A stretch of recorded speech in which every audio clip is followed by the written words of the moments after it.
McMullen and McDonald here with you on Birds 365, your Mac and Mac guys. Appreciate everybody streaming in and commenting on our stream. Some of you guys make me laugh. Some of you guys just make me roll my eyes. But we do appreciate your being part of it while we're doing the show. And we appreciate whenever you hit the like button. Go ahead, like, share, and subscribe to your boys on Birds 365. All right, you kind of touch on this with John Stolnis, and I want to go a couple steps further with that. I think it was Ruben Frank.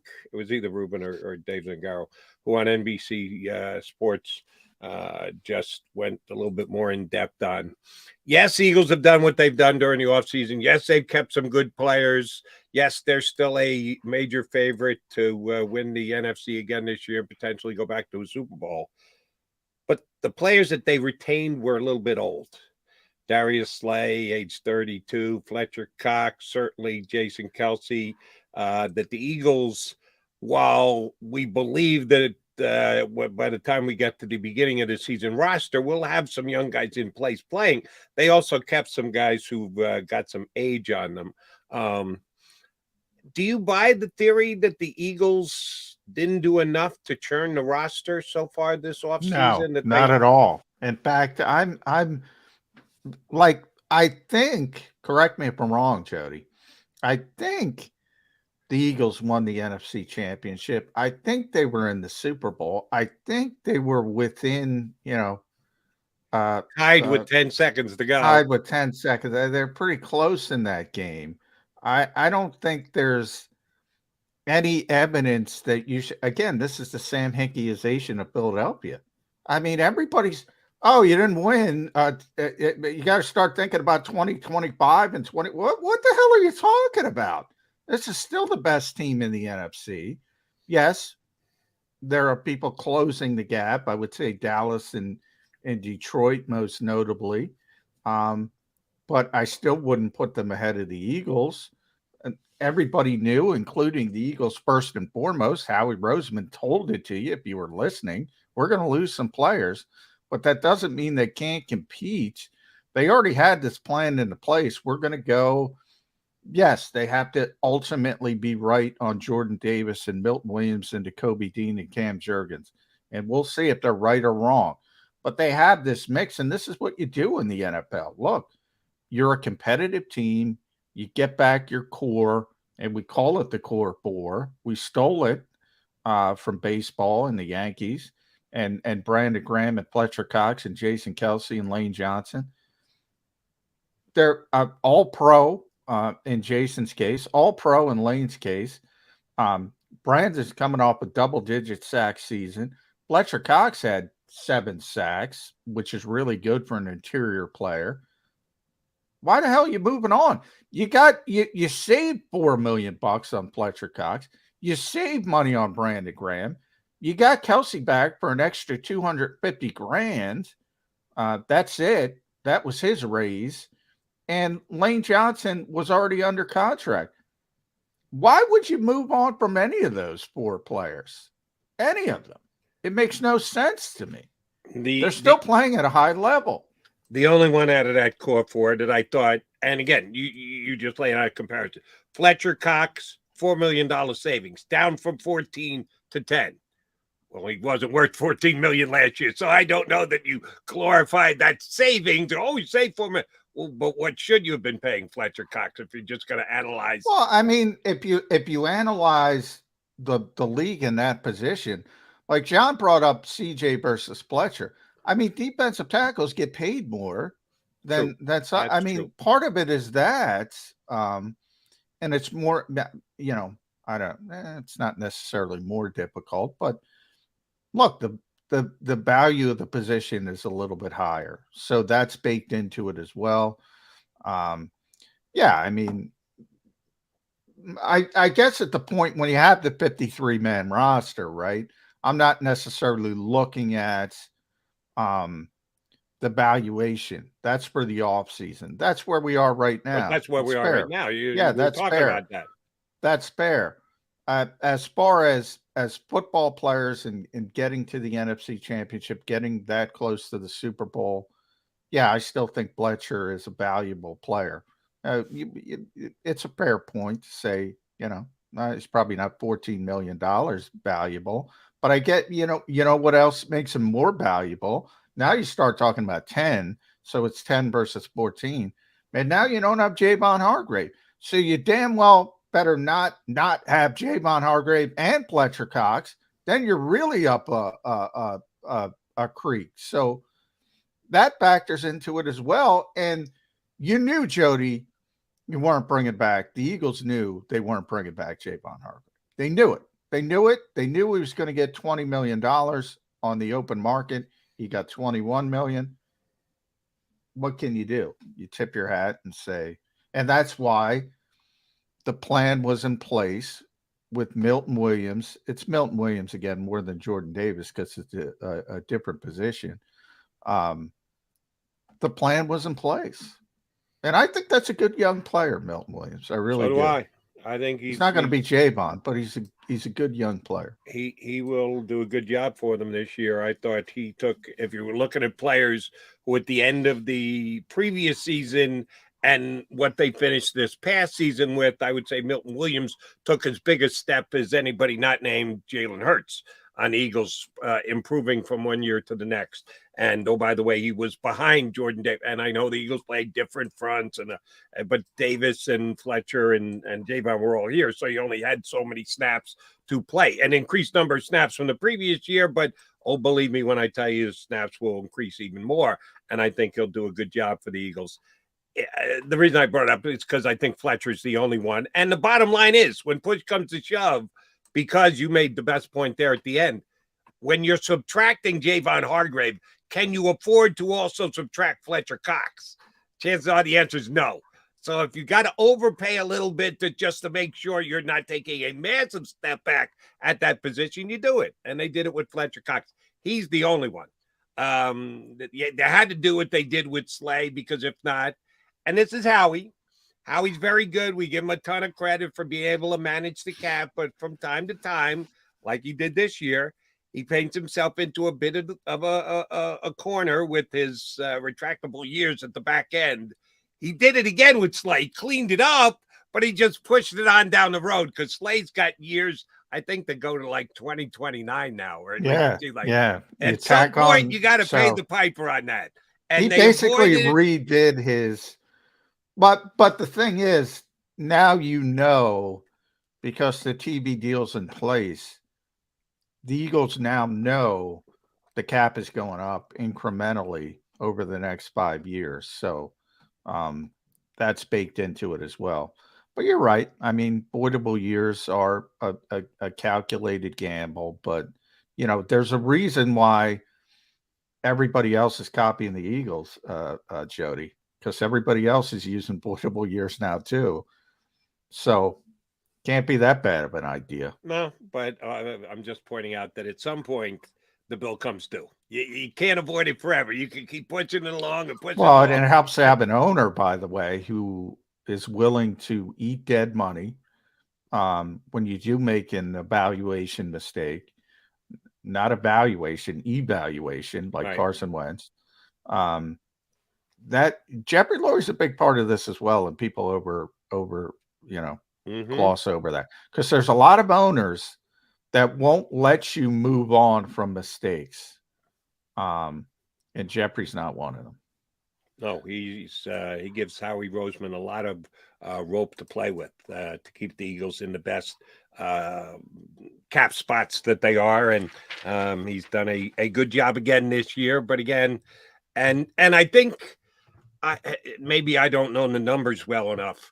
The theory of, but the cap's going up. But the cap's going up. We do know the cap's going up because it goes up every year. The percentages that they match up, that they line up for the chances you're taking. Here's the one thing you come back to, and I know you agree with me on this one because we feel exactly the same. The Eagles are an all-in team. I know they didn't win the Super Bowl last year. They were tied with 10 seconds ago. It'd be nice to have that feather in your cap, and it would make doing what they're doing that much easier had they won it, but they didn't. What do you want them to do? Take a step backwards? Yeah. That's what I was saying at the beginning. It's the Sam Hinkieization of Philadelphia. Why wouldn't you be all in? I mean, there are times where you have to take a step back and revamp. Yep. And by the way, that's where the Eagles were coming off the Doug Peterson era, and Jeffrey Lurie stated it. Hey, we got a different focus, and they got back really quick. So from that standpoint, what are you worried about? All right, if things don't go, they'll get back really quick. They've proven they can do it. I just don't get it. You're 10 seconds. You're tied with 10 seconds left in the Super Bowl, as you said, Jody. Why the hell wouldn't you be all in for the next season? Makes no sense whatsoever. That's why I was a little surprised by Ruben's thing. And the biggest guy is Jason Kelce, because if you say, oh, they're too old, well, that's determined by your average roster player, and you add everybody and divide by how many plays. Well, Jason Kelce's going to run the number up. He's going to make you an older team because you're bringing him back. The alternative is, don't bring back the best player at the position that he plays in the NFL. What are you, nuts? Yeah. You've got the best center in the NFL. What are you going to do? Judge his age or judge his capabilities on the field? Oh, I think I'll judge his capabilities on the field. We heard that argument with some people, well, maybe you bring Isaac back. I mean, I love Isaac, Sam. I mean, come on. With all due respect, Jason Kelce can do what he wants. And if he wants to come back, the Eagles are going to welcome back with open arms. Now, at some point, yes, there's going to be a decline. There's going to be a significant decline. Maybe he gets out before then. It happens to everybody. But, I mean, if he wasn't the best center in football, he was number 2 to Creed Humphrey, who you also saw in the Super Bowl last season. So, again, why in the hell would you want to move on from Jason Kelce? Sam Hinkie broke this city. Why? You have the best player because he's a little bit older? I mean, you just can't think like that. No. And I'm with people. I always say it, better to give up on a player a year early than a year late, all that stuff. But not when you're a contender. There's also spots, if you're the Chicago Bears, who we talked about a lot over the past week or so, they're in a different spot than the Eagles. They're rebuilding. All right. So they don't want a 35-year-old anything, because when they do get good to be in a position to make a run, those players aren't going to be relevant. Right. There are different spots. So I get it. From the Sixers standpoint back in the day, yeah, they were tanking. They don't want anybody with any credibility, anybody helping them win games.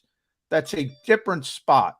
When you're a significant contender, you don't think like you're the Sixers tanking. And too many people think that way. It's bizarre to me. Makes no sense whatsoever, and that's why I was a little surprised by those that were suggesting, yeah, but they didn't get younger during the. No kidding, they didn't get younger, because they're still trying to win a Super Bowl, and they've got players that a year older are as good as anybody else at their position. So you're not just going to cast them aside or move over or churn your roster because, oh, we have to get younger as an entire team. No, you don't, and they didn't. Like I said, the only one who I thought got overpaid by a little bit, I'm not saying, oh, my God, what the hell were they thinking re-signing him, was Fletcher. I don't think he's a $10 million player anymore, but when you factor everything in, that they lost Javon Hargrave in the same offseason, yeah, they probably had to overpay him.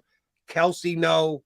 Slay, no. The guys that they brought back. Now, here's one thing I will say about the corners. And, I was on Bradbury's bandwagon when he was still wearing giant blue, as a matter of fact. If those guys both get old fast at the same time this upcoming season, that could hurt. That could hurt. And I'm not saying I'm projecting it or predicting it. You want a prediction out of me? I think they're both going to be top flight corners again this year, and the Eagles are going to be good with it.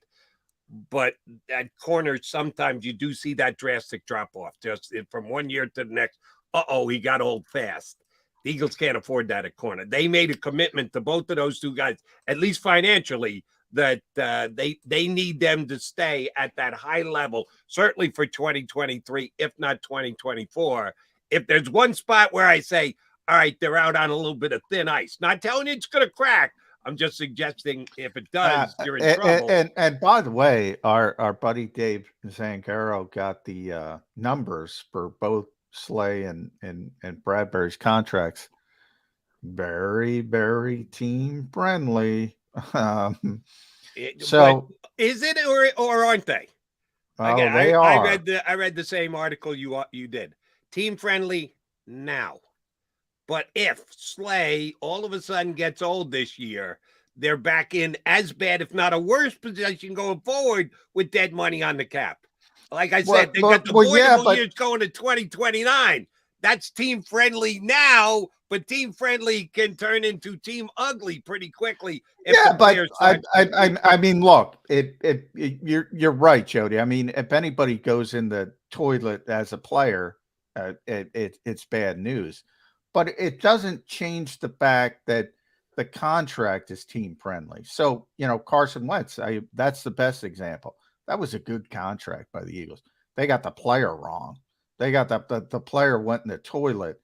But for where he was at the stage of when they signed that contract, I will argue to my dying day that was a good contract by the Eagles. But they misevaluated the player.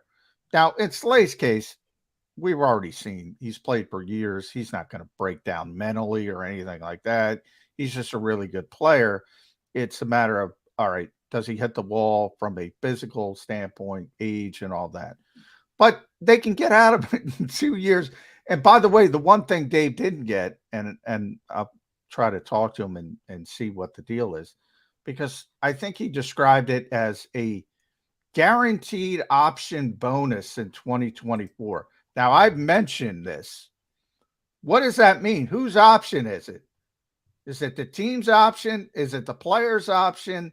Is it the third day of the league year that the Eagles can just wipe their hands of it? And there'll be some cap implications there. But I think that's a very important part. We still don't know.